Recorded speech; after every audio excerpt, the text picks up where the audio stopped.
Hello, everybody. Peter Maravelis here on behalf of City Lights Booksellers and Publishers and the City Lights Foundation. I'd like to welcome you to another installment of City Lights Live, the virtual component of our event series, where we continue to bring you the authors we know and love through readings, discussions, and forums. Tonight, we are delighted to have with us Priya Guns in conversation with Sarah Thankam Mathews. We're celebrating Priya Guns' fiction debut. It's called Your Driver is Waiting, and it's published by Doubleday Books. As is customary at the outset of each event, I'd like to acknowledge that we are beaming to you from the unceded ancestral grounds of the Ohlone peoples, also known as the San Francisco Bay Area. We would like to take this moment to offer our respect to those who have come before us as stewards of the land. One of the great pleasures of hosting these events is being able to feature exceptional authors at the beginning of their careers. This goes back to Lawrence Ferlinghetti welcoming Allen Ginsberg at the infamous Howl reading. So tonight offers the makings of such a moment as Priya Guns' prose really shines forth with much dynamism and power. With Your Driver is Waiting, her storytelling mixes dark comedy with an incisive social commentary, producing a kind of a meditation on modern alienation.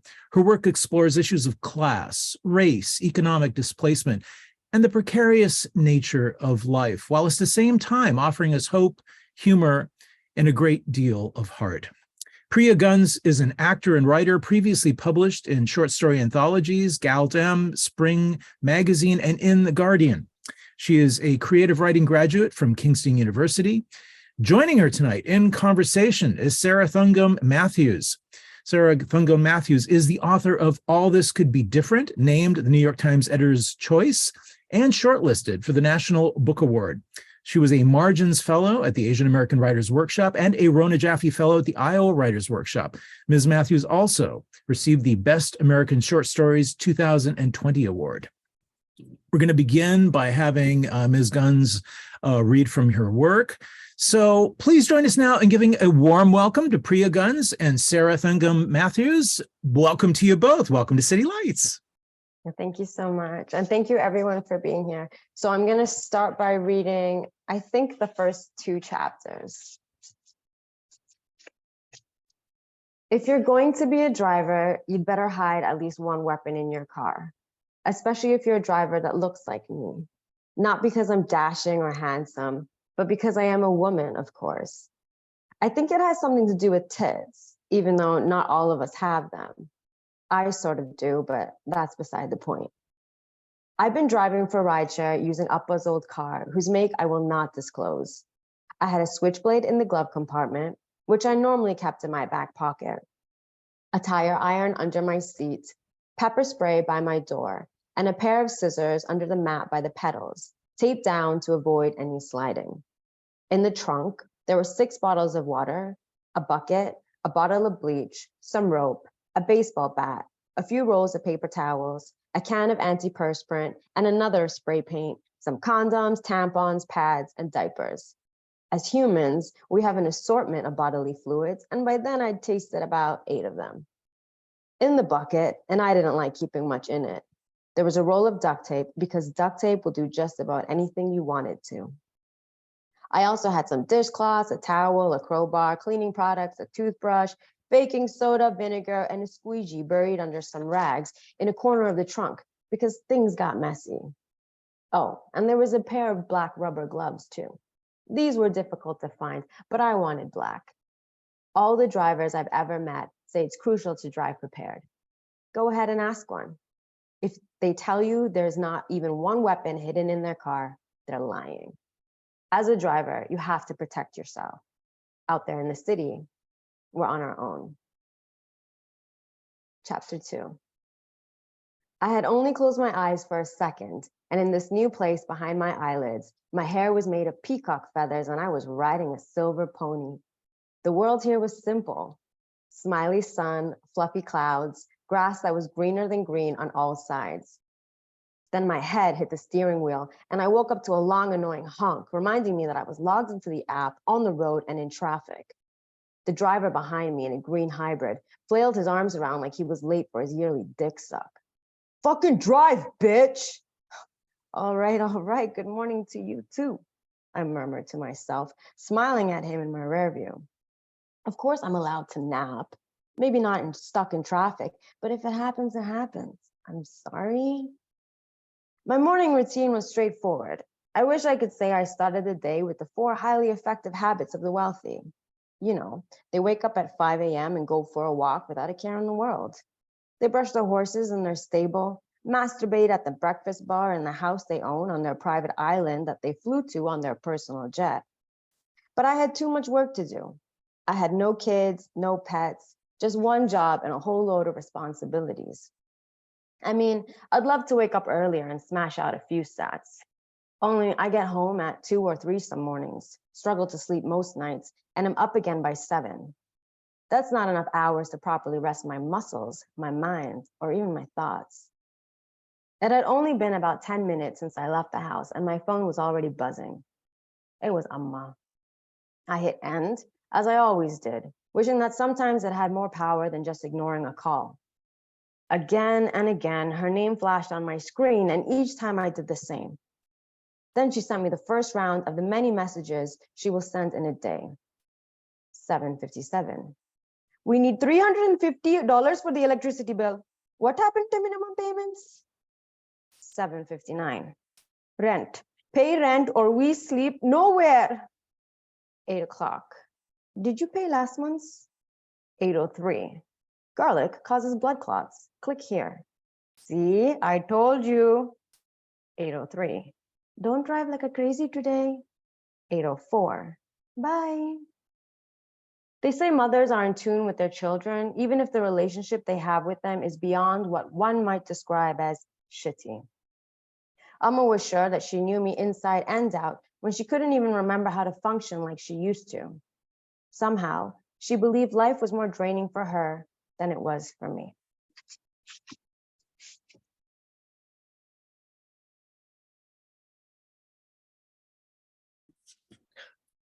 Oh, sorry, I was like, whoa, I'm trying to mute myself. Priya, thank you so much for that beautiful reading. And thanks to all of you who have tuned in from wherever you are at whatever time. This is a very international event. It was what I've learned so far. Priya's joining us from Jordan. I'm in Brooklyn, New York. Would love to hear actually if you want to sound off in the chat about where you're joining us from. I'm guessing the West Coast, but you never know clearly. But yeah, I am so happy to get to talk to Priya about this wonderful book, and just all the interesting and bold and brash things it does.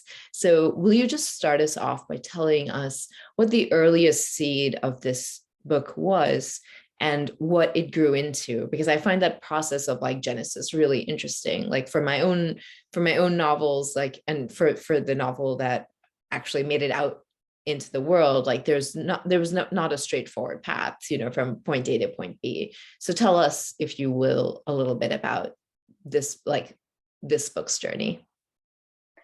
Definitely. I just want to say I'm seeing people share in the chat. It's so cool to see where everyone's tuning in from. I see someone from Toronto. Hello. And Bay Area. Where else? I was getting distracted. Long Island, New York. Hello. Thank you for being here. Yeah. Little LA love.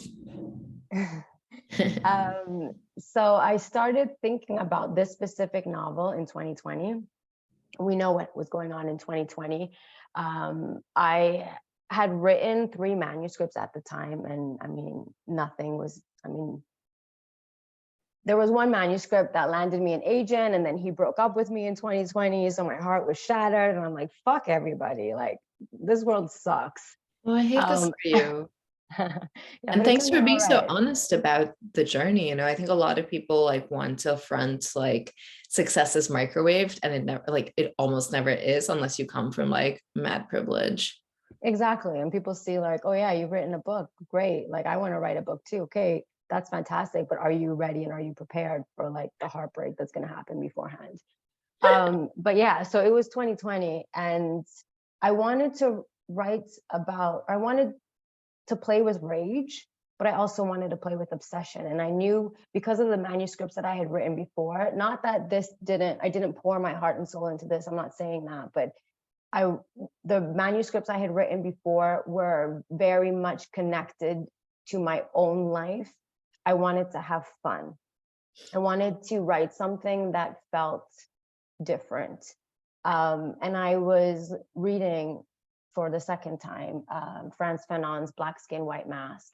And there are, I think, 6 chapters, but there are 2 chapters. One specifically was the woman of color and the white man. And then there's the white man, no, what is the opposite of that? The woman of color and the white man, and then the man of color and the white woman. And I was thinking, okay, so if Mr. Fanon were to write a chapter, I mean, he obviously neglected a queer perspective. He didn't give us that. Yeah. So what would it look like if he were to write a woman of color and a white woman? And then for me, as a writer of fiction, I thought, okay, so if he were to have written that chapter, how could I play with some of his ideas and translate that through fiction? Like, what would the dynamics between these 2 characters look like?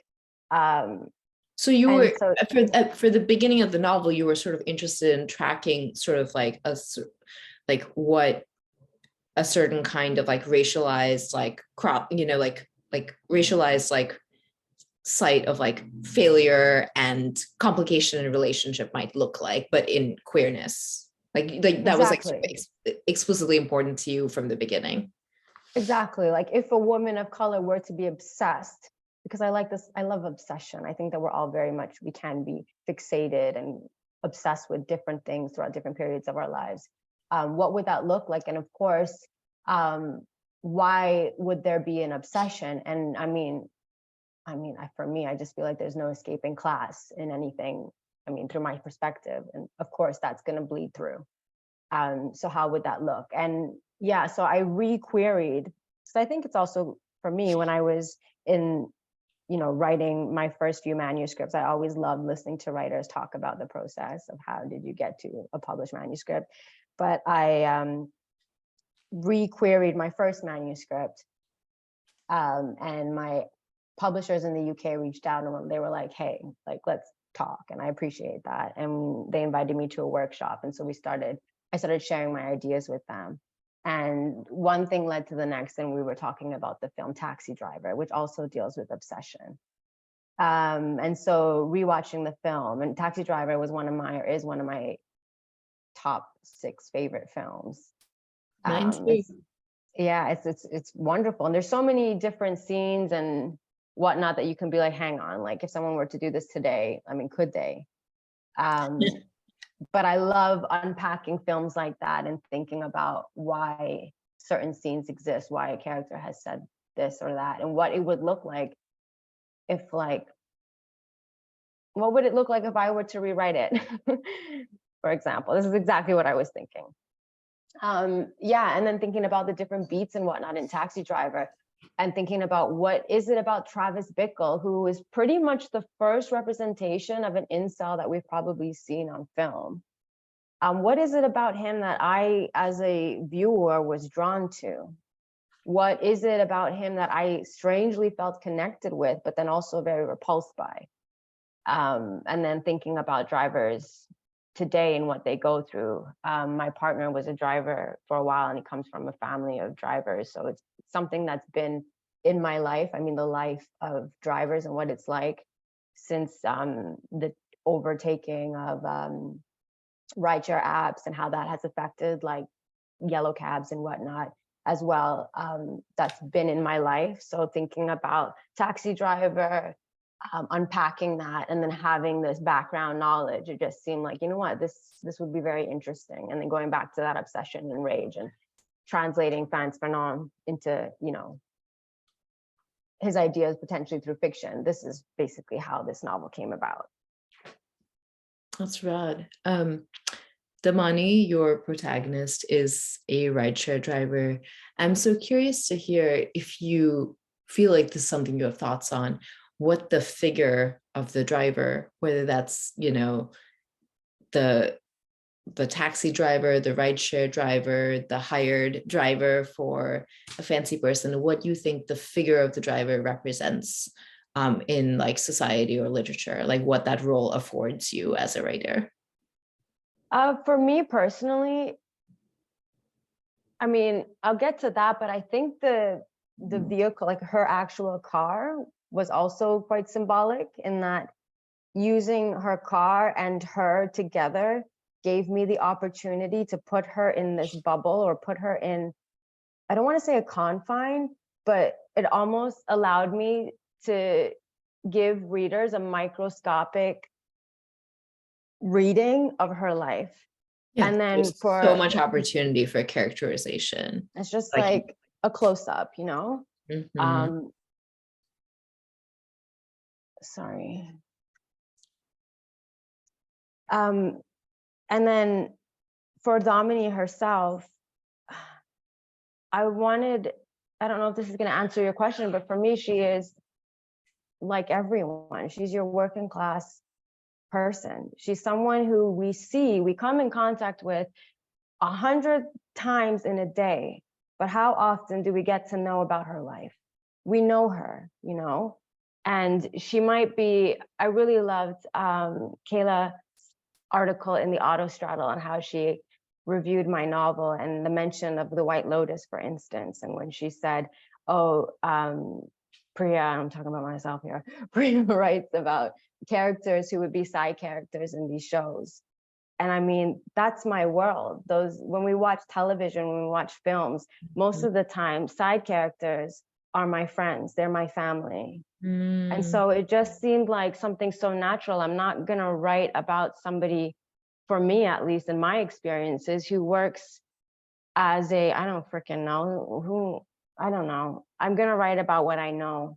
You're not going to try to write about the CEO of Uber or rideshare. No, right? if I were to write from the perspective of a CEO, I mean, that would also be really fucking fun. And it would be very twisted and also very dark. But no, I want to show people, yeah, I want to show people something that I know and make them think more about the people they come in contact with every single fucking day. So I love that. Yeah. I love that. Your Driver is Waiting has an epigraph by A. Shivanandan. Will you read it to us and then tell us a little bit about Shivanandan and what he means to you and who he was for? Because, you know, I know something about his work, but my experience is that like he's more known in the UK and in Lanka than in the US. Yeah. Okay. If those who have do not give, those who haven't must take. A. Sivanandan.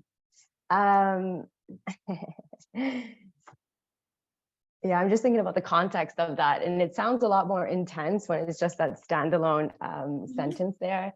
But right before writing this, I had, and I think a lot of writers do this, I think we like to have affirmations or whatnot on the walls before we do anything, right?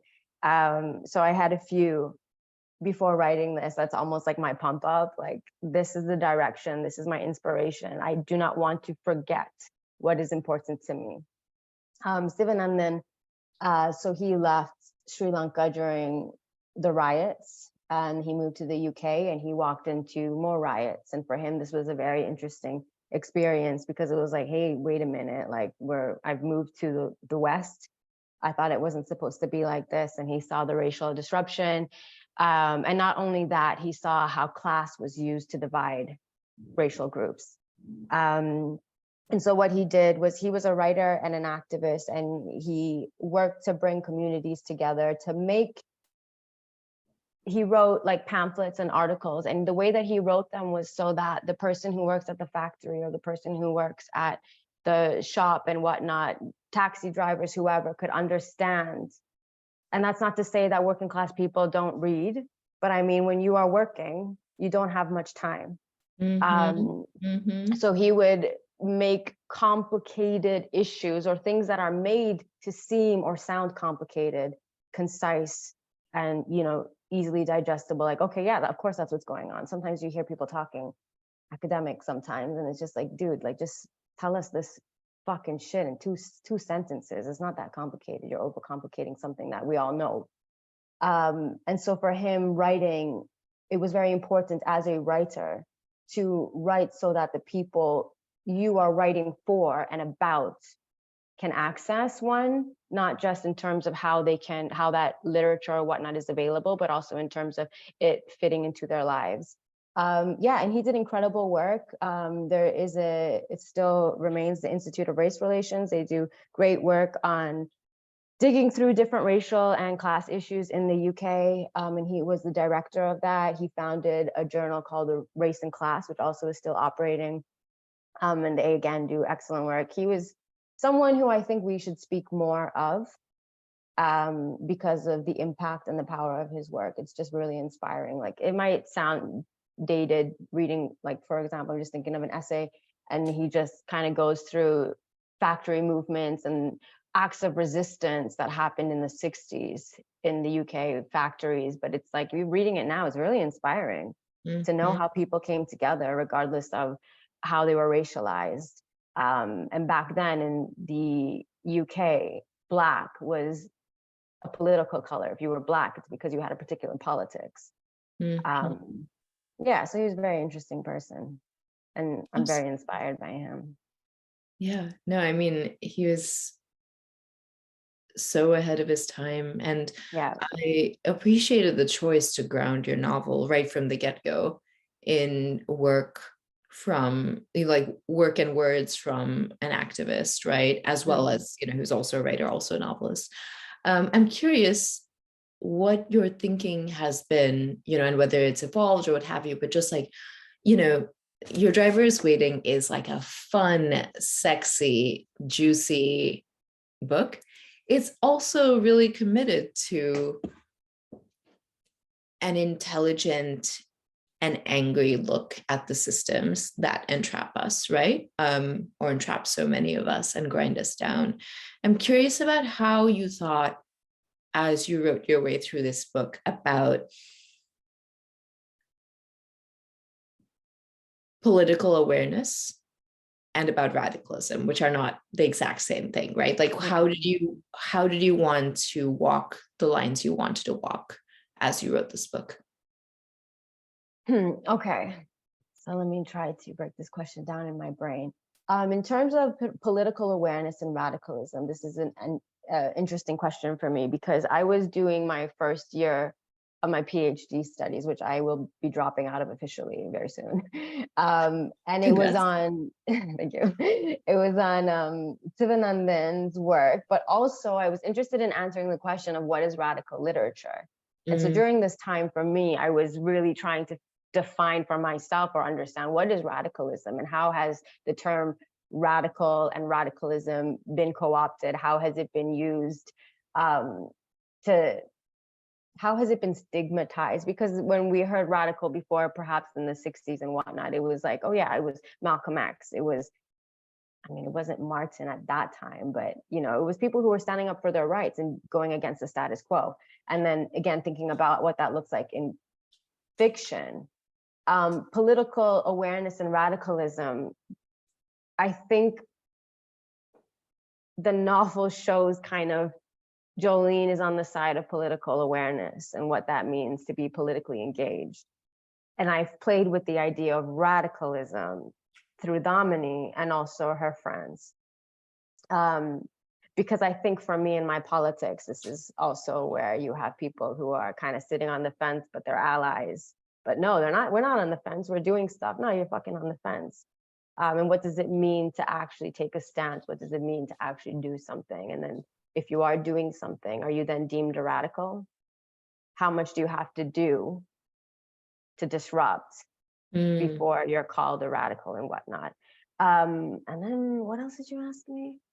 I mean, you answered my question, really. I mean, or a large part of it. I mean, I think that I was just interested in, like, how, like, you know, I keep politics and leftism in mind when I write write my work, my novels or short stories.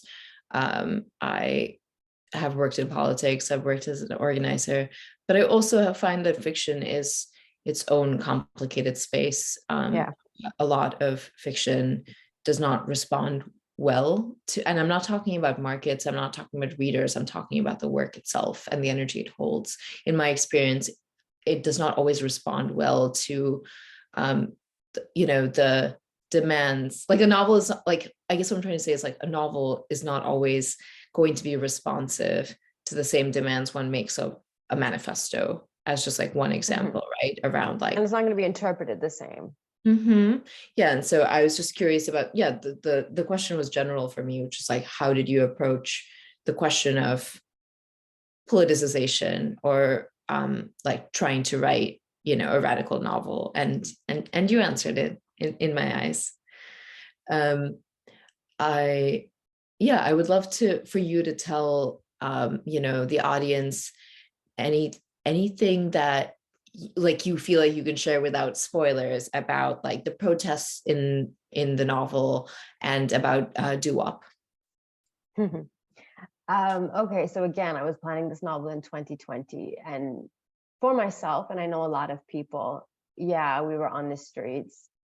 But I think it's fair to say that sometimes when you are out demonstrating or marching or whatnot, it's fair to say that there are moments where you're just like, wait a minute, like, am I doing is this amounting to anything?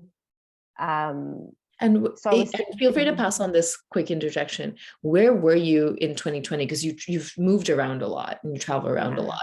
And I think that 2020 was this global phenomenon, but also with tremendous regional variation. So I'm just curious, only if you feel like you. No, absolutely. I started 2020 in Beirut, Lebanon. Okay. And I was living there at the time for about 2.5 years. And I've shared this once with one interviewer, and I haven't shared it again, but a lot of this novel, visually, the city is inspired by what I saw in Beirut during the demonstrations in 2018.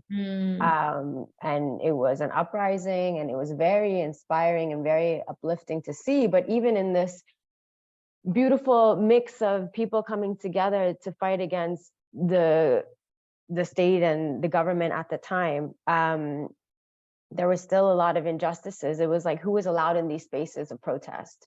Migrant workers. I mean, they were reporting, or they had said that when they would go to certain protests, some women were told, oh, what are you doing here? This is not your fight. You shouldn't be here. And racism is a huge issue there as well, as it is anywhere. But so I started off in Lebanon and Beirut, and then I was in the UK. And then by the end, I was in Toronto. Okay. Yeah. Fascinating. Thank you for telling us. Anyway, continue. I'm sorry for interjecting. But when you said that you were inspired by 2020, I just wanted to kind of ground all of us in like the actuality of what that meant. And sometimes I think even before 2020, but in 2020, like, it was enraging to see, like, in one sense, it was wonderful. Like, oh, suddenly loads of people fucking give a shit about what's happening. But this has always been the case. Why does it take a 9-minute video of somebody dying in front of our faces for us to wake up? When it happens every day, it's happening right now. It's terrible. So it's infuriating, and it was infuriating. So this idea also of who's going to these protests, and why is it now so fashionable? Why is it now okay for certain groups to be out on the streets, and, past a certain time, it's called a riot? And even in my time of existence and going to these spaces, I think also as a creative, you're naturally just an observer, just kind of watching and taking in, like, who's here, what's going on, who's taking photos, what are the photos, and who are they of that I'm seeing on Instagram? And again, I'm all for people learning and growing, and it's okay to suddenly care about something, that's fine. But how long is this going to last? So yeah, I wanted to depict all of that. But also, I don't think it's fair to not offer insight or not play with the idea of what an alternative could look like. So that is where doo-wop came in. And doo-wop is this space that I'm sure exists, but I would like to see more of. It is kind of a space that I imagined. I move around a lot, and so sometimes it's hard to feel, I don't want to say a sense of belonging, but to feel like, if people ask me, where's your favorite place to write? It changes all the time. Or where do you and your friends hang out? I'm like, what friends? I don't have a group of friends anywhere. It's different people in different places. And if I'm lucky, there can be a group of us somewhere. So playing with this, and also going back to that theme of alienation and loneliness, I really wanted to, write what I want to see and give people also the opportunity to reimagine and imagine what this could be like and what it could look like. It's essentially this wonderful anarchist space that people go to learn and help each other and support each other. It's a community within a city that is fucking crumbling. I hope I can swear. I'm swearing a lot. I'm sorry. I suspect you're fine. Okay. But Peter will tell us. Yeah, he said it's all good. Cool. But yeah, I too swear a lot from a lifetime of being like socialized to be like very, very obedient. Good girl. Like growing up in deep patriarchy. What surprised you when you wrote this novel? What surprised me, and if there's any writers here, maybe this will mean more to you. What surprised me is how much of myself I would feel like after finishing it. How much of, Domini helped me understand my queerness as well. I didn't really come out to my parents or my family. I was in a film, and that was a queer film, and that was out. They saw that last year, and that was a lot for everyone. Yeah, that was intense. But this is my baby. I wrote this, and knowing that my brother has now read it, knowing that my sister has read it. My parents probably won't because they can't. Even though I have an audiobook, I'm just like, no, Mom, no one must allow you to listen to this. It's gonna be too much for us. And no, I don't have the time for group therapy. But The way that they have NDAs, they should have the option of like DNRs, like do not read for brown parents. Exactly. But then all these aunties are like, oh yeah, I got Priya's book. And I'm like, for fuck's sakes, like, please. Because now it's like they're gonna sit with this knowledge of me, and my mom's just gonna be like, and that doesn't feel nice. So when I see her, I'm gonna probably go through every chapter. Yeah, but I also, I will say that there's a difference between buying the book, which is lovely. We see it as community love and support, and reading the book. And sometimes the aunties are reading the book, and sometimes it like sits on the shelf, right? But like, it's like, yeah, we hope for the best, whatever it is. Exactly. I feel like I was thinking about it. I'm like, they'll probably make it to about the 3rd, 4th, 5th chapter, and then it might just be too much. It'll be like, you know what, Priya, okay, we're just gonna keep it on the shelf kind of thing. But yeah, I was really surprised with how much of myself I would feel, because writing, and I guess the desire to be read and then dealing with the rejections, it's almost like you are being, there's something wrong with you. No, there's not. It's the industry and whatnot. It's all fucked up. But it does something to somebody, or to a writer or to an artist, when you're not able to share your work. And once you are able to, and you're like, holy shit, people are saying this is great, this is wonderful. I don't know if it's necessarily, oh yes, for me personally, I needed the validation, but I don't know if it's about validation or if it's just about having the opportunity to kind of feel like, you know what, you're okay. You're not, your quirkiness, your whatever has happened to you in your life that has made you who you are, like, it's all right. You're good, girl. It's cool. Yeah, I think I need some more time to reflect on what I mean by how writing this book and the process of it has brought me closer to myself, giving me more of an understanding of myself. Yeah. But yeah, maybe in 3 months I'll be able to articulate that with more depth. That makes perfect sense. I have a couple more questions, and then I'm going to open it up to the audience. All you beautiful people who are watching, one, please take a look at, the links City Lights has been posting. And I think y'all know this, but I'm just going to say it anyway.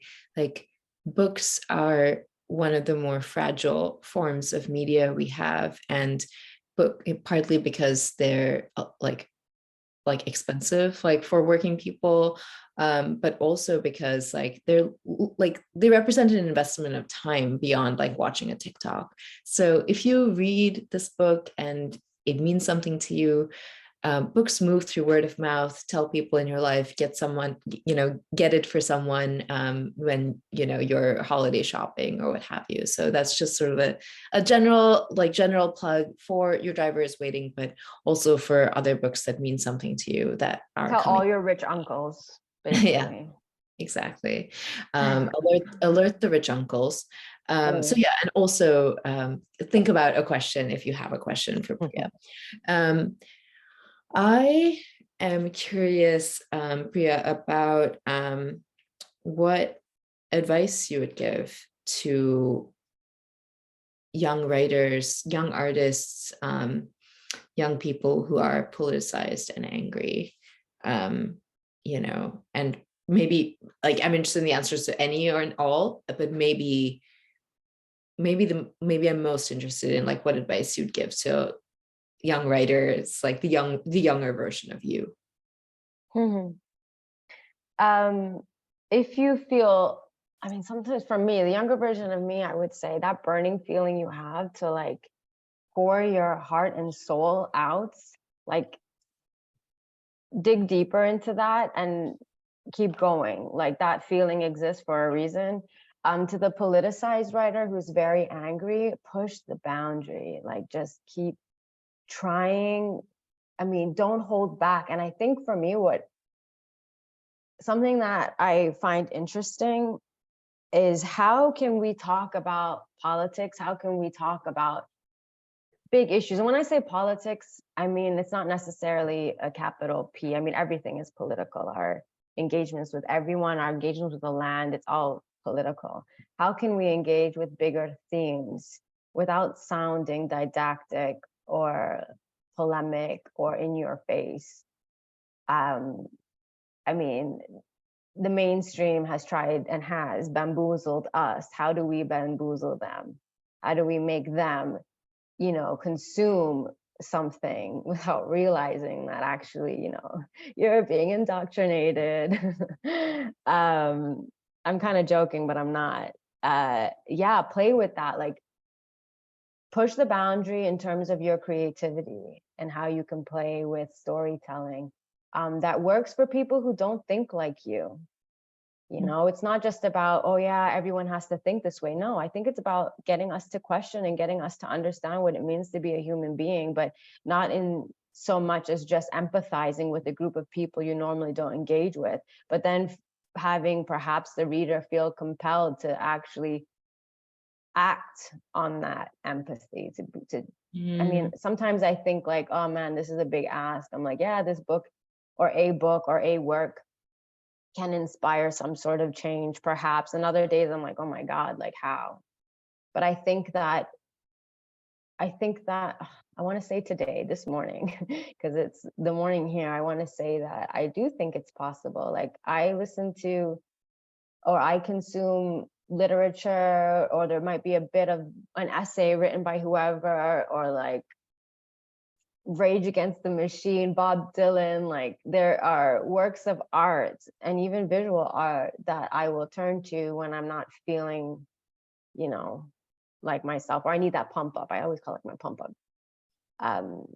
Yeah, and they inspire, like even before people go marching, they listen to songs, they listen to like people. Everyone has a role, and no matter what it is you do, even like as an artist, no matter what your medium is, you can do something towards some sort of greater good. Yeah, no, even if it's just making someone feel seen, all of that matters. Yeah, absolutely. And my feeling, I agree with like so much of what you said. I really appreciate it. You were sort of careful and like direct framing around like a warning against the tendency sometimes like preaching only to the choir, to like sort of like preaching to the people who are already in the room, who believe all the same things as you already. And yeah, I mean, I think that so much, like I think all culture with longevity has its Mm. art that like supports its longevity, right? And so I think in order for us to like build like a more just, like more like radicalism friendly culture, you need the art, you know, and like in order to sustain it.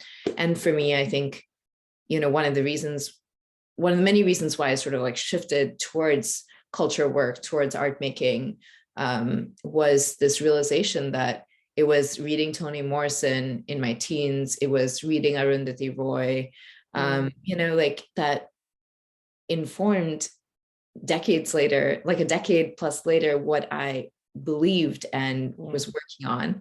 And that's a really powerful, thing too, right? To I add to that, also to be able to do that with like a brush of lightness, you know, because sometimes it's like I want to watch something and I'm like, oh yeah, it deals with race, it deals with class, but it feels so heavy. And when totally. you're already dealing with those issues, you want an escape. So how can you work with these different themes, if you will, that are just so natural and part of our life, but also make it entertaining and light, where it's an escapism as well? Totally. I think all of this for me is very interesting, and I like to play with these ideas and questions. Love that. Beautiful people in the Zoom room with us. If you have questions for Priya, I would love to hear them, see them. Just, yeah, post in the chat and I will read things out.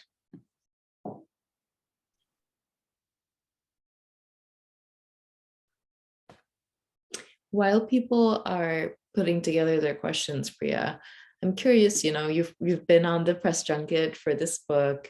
So many places have responded to it with such warmth and interest.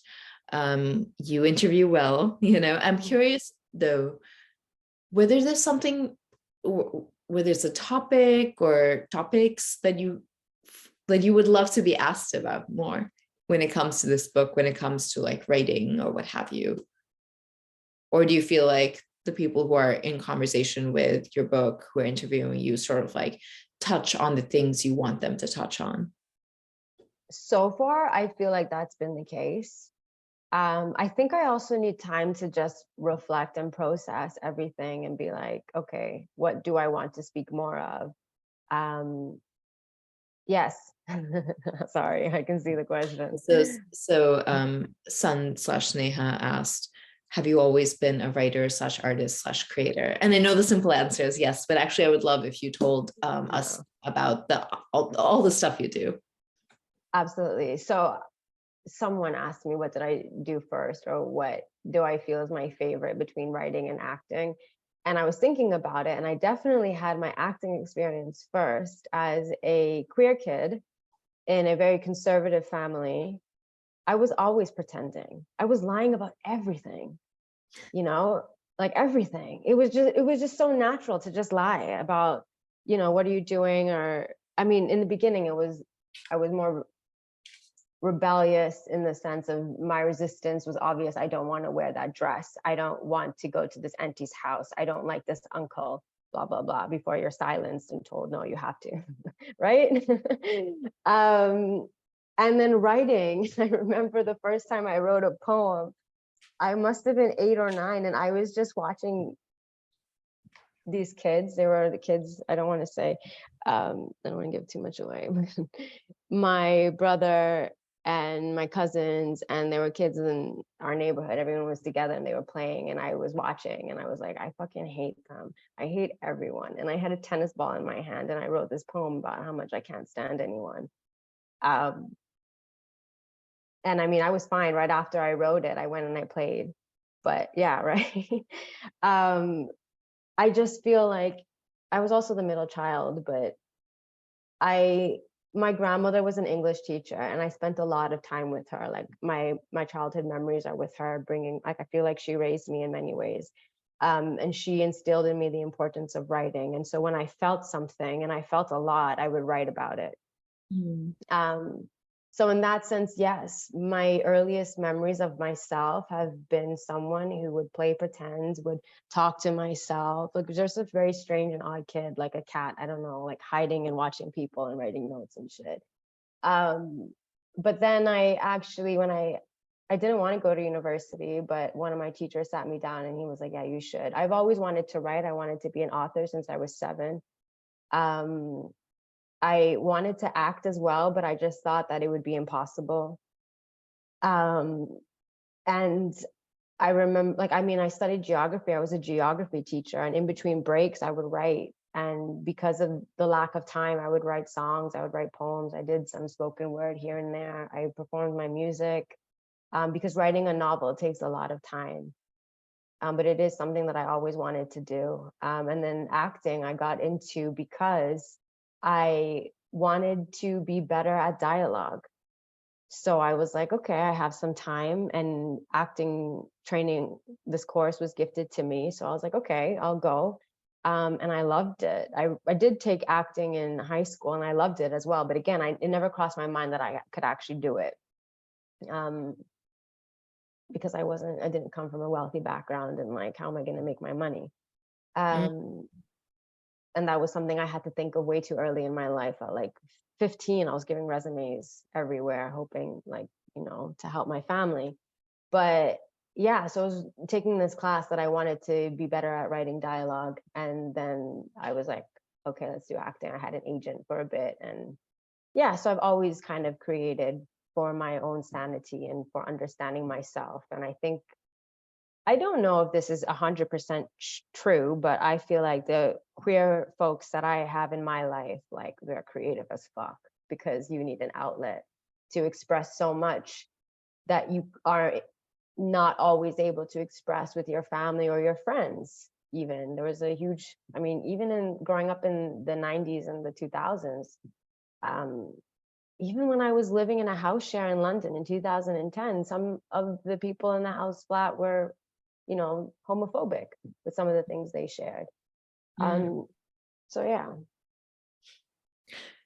I love that. Glenn asked whether now or in the viscerally real near future setting that Domini moves through at times of renewed hope, what is your driver waiting for? So this question has been asked, and probably by the same person. Your driver is waiting for change, is waiting for justice. I volunteer for a drivers union, and my specific drivers are waiting for me to write letters. And I'll tell you, unions can write letters, MPs can write letters to Uber and any other rideshare, and it's you wait ages to get a response for any sort of change. But I think this question goes beyond just what a rider is waiting for. And what I like to think I show in the book is that a lot of people, all of us, were waiting for actual change. We're waiting for, I want to say revolution, and what that is and what that can be is up to us as people to decide, right? So yeah, Domini is waiting for some change and some monies. Do we have other questions from the audience? Mel asked, can you talk about how you wrote the end?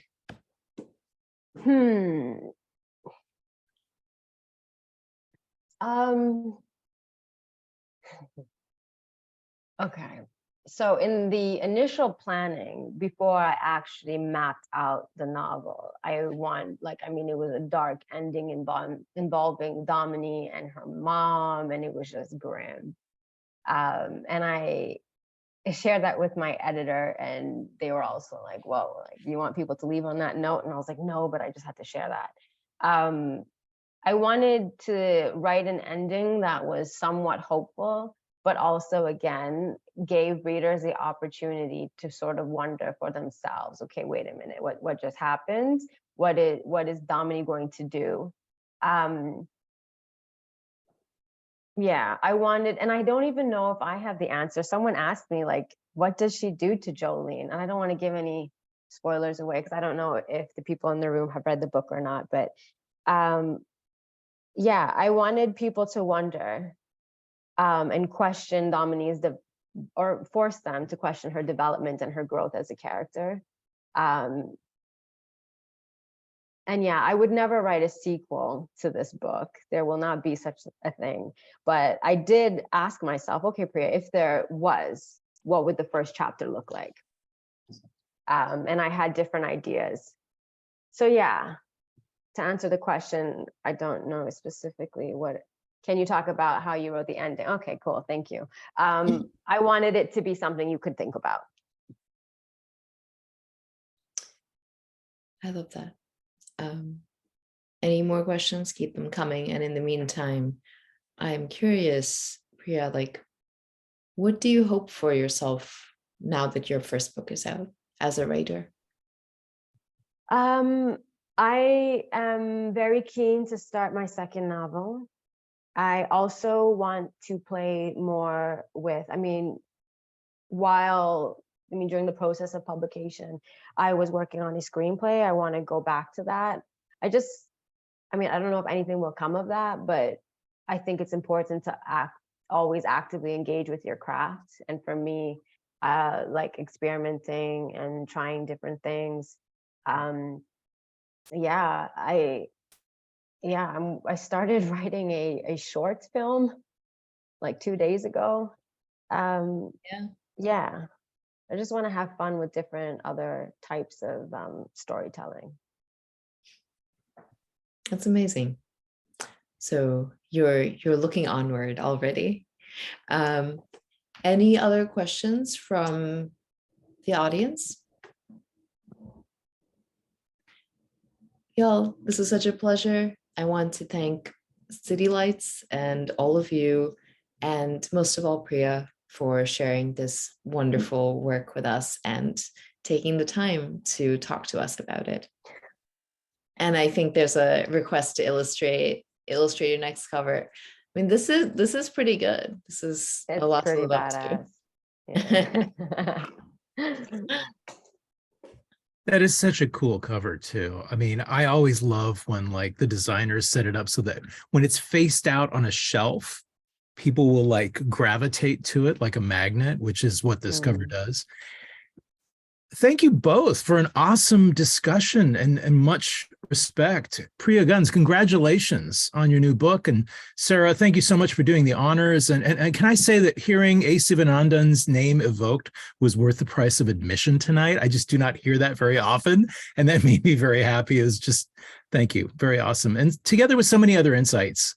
Of course, many thanks to all of you in the audience from all around the country and the world for joining us as well. As I mentioned, we have posted links in the chat with which you may purchase books.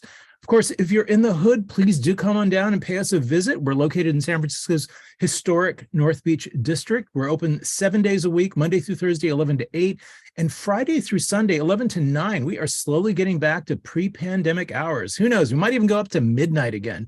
I'd also want to point out that City Lights is celebrating its 70th anniversary in 2023. We're going to be featuring a special calendar of events beginning in May and running through to the end of the year.